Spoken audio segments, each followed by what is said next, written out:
Hello everyone, this is my first video for the blog, and we are discussing the packets that we got from class.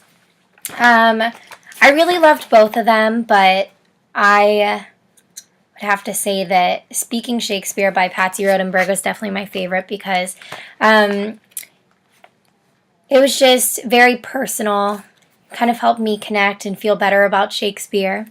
So just a few things I really want to talk about with hers that I liked was that she talks about how when we're little we sit down for a story and we know how it starts, once upon a time, and then this whole story will happen and then it ends with, and they lived happily ever after. Well, she compares this to Shakespeare. She says, between those two phrases, the most direful adventures can occur. But because the story is framed by a familiar structure, we can experience horrors in the knowledge that all will eventually be well. The same applies to rhythm, form, and rhyme. They are all tools that help us go deeper into a story and guide us through it.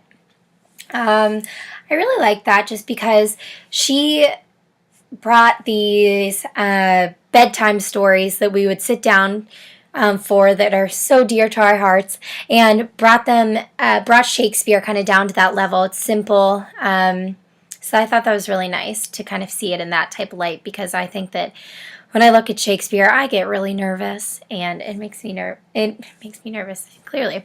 But I just think it's really hard, and we kind of make it out to be something bigger than it really is, because it can be simple. She talks about Shakespeare's characters, and this is one thing that I liked as well, because he writes them in a very human-like form. She says Shakespeare's works each of his storylines with tremendous human detail, and then adds more ingredients to heighten us further. But at the heart of every play are personal truths that we all know, and politics we all administer or are marshaled under. She says, in Shakespeare, you speak yourself into consciousness, you experience the transforming aspects of language, the world, and you change through the word. By the end of every speech, you and the world have changed for better or for worse. She also says, that Shakespeare's characters, they never get emotionally stuck, and I guess humans, we're that same way too. But she says that they're like needles on a vinyl record. Never get stuck. And then she also talks about characters in Shakespeare think and speak in structured thoughts. And that was one thing that kind of really stuck out to me, because we're talking about like these rules that we're going to be learning in class. And she says, as you learn to detect these broken rules, you will see he is sending you acting notes. Look, he is saying, fragmentation is dramatic. See what happens when a line breaks halfway through or the rhythm starts to falter. It snags attention. It's like a broken heartbeat or even a broken heart. So it's kind of nice to know that we don't have to stay in our patterns that we, do as an actor. That, it's kind of already out on the table for us. It's given to us.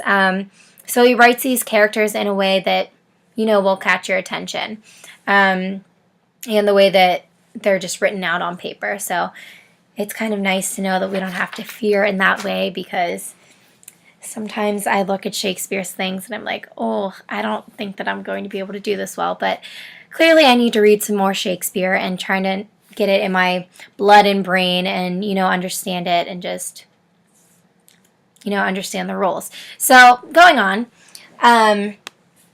the rules are what made me start to, get a little internet crazy. So I was sitting on YouTube and I found a particular video called Speaking the Speech, Basic Shakespeare Iambic Pentameter. And I didn't really know a lot about it, to be honest, so that's clearly why I looked it up. But there's a guy, Barry Delaney, that does the video, and he has a bunch more, but I think he puts it really into some like nice simple terms for you to understand. He has other ones like paraphrasing and operatives and so on. I also found a really great video called how to scan a poem. And I really like that because she went over rhythm and feet, and it's all written out on paper, and she does it all right in front of you. You're learning it together. So it's a nice like visual aid.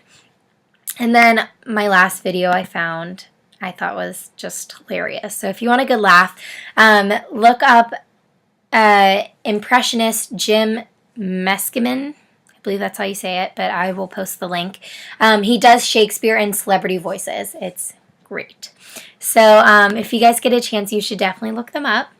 And this is my first video. See ya.